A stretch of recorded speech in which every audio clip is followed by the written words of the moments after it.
talking about grannies and grandfathers. So my grandparents, Sir Cormac and Louis Casson, met actually in the Dublin Zoo. The zoo features quite largely in our family. Zoos and post offices. And they were both over with Annie Horniman's companies. She had a company in Manchester and in London, and my grandmother's with the London one and he's with the Manchester one, and it started the tour in Belfast, but because they were in different companies, there were different plays, so they never really got to know each other there. But when it came down to Dublin and the Gaiety, my grandmother went off to the zoo with some friends, the Dublin Zoo, and when she went into the lion house, there was my grandfather hypnotising a lioness, as she always said. So anyway, they got talking, and it was the beginning of a great romance and 60 years of marriage, actually. And my grandfather used to say, and I've been trying to tame my lioness ever since. But they had then a wonderful wedding. They were married on the 22nd of December 1908.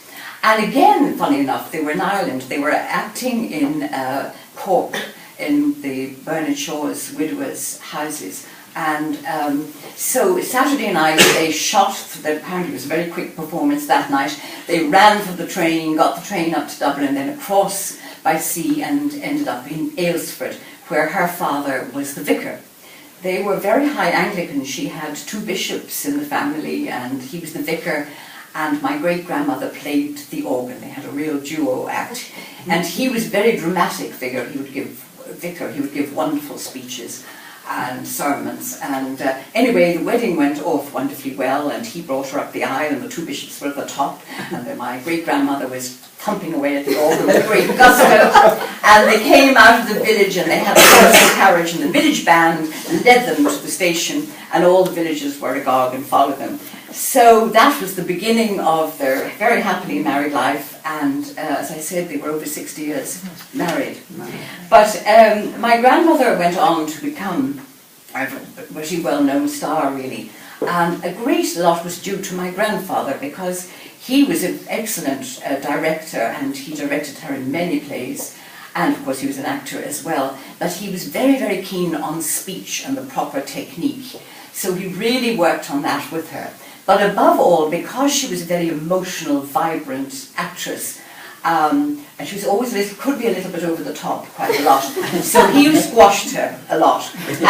But it paid off, because she became a wonderful star, and she played such wonderful roles as Candida, Hecuba, Medea, and of course her great success was as St. Joan, because St. Bernard Shaw wrote St. Joan especially for her in 1924.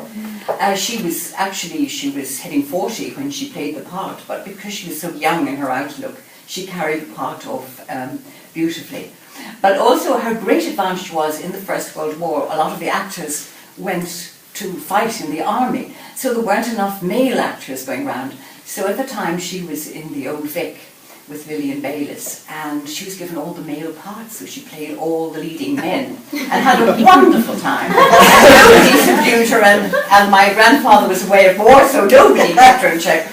But this really gave her tremendous experience and a great, wonderful experience, and became a star in her own right.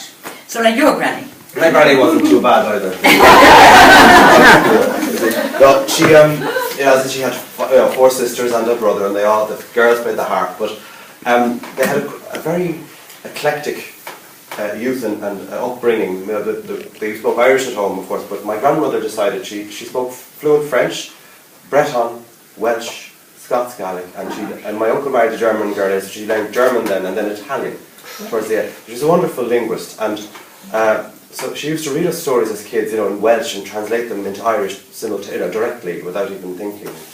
We took this as normal. I thought this was the norm. Anyway, but in that house up in Dundrum, where they were brought up, many of the literary figures at the time would have passed by. Deneen compiled half his dictionary apparently in the house, and Schauk and Douglas Hyde would have been up there. So she was, she took it on her stride, and she played as much Chopin on the piano as she would Carolyn on the harp were singing, but her greatest love really was the Aurain Mora, the big songs, you know. So I'll play another piece by Carolyn now. We were talking about, oh yes, one thing, her sister Maureen was, Maureen Ferter was the teacher of harp in Sion Hill for many years, so anyone who went to Sion Hill in those days would have known the harp room was Maureen's domain. Yes. Claire and there's quite a few Sion Hill girls. That's Yes. why I'm wearing my Sion Hill colours. Actually, Janet Harbison and Deirdre O'Callaghan and Kathleen Watkins would have passed through Maureen's hands as well, as did Mary O'Hara for a little while, I think, as well. So you can thank or blame them for that, whichever way you want.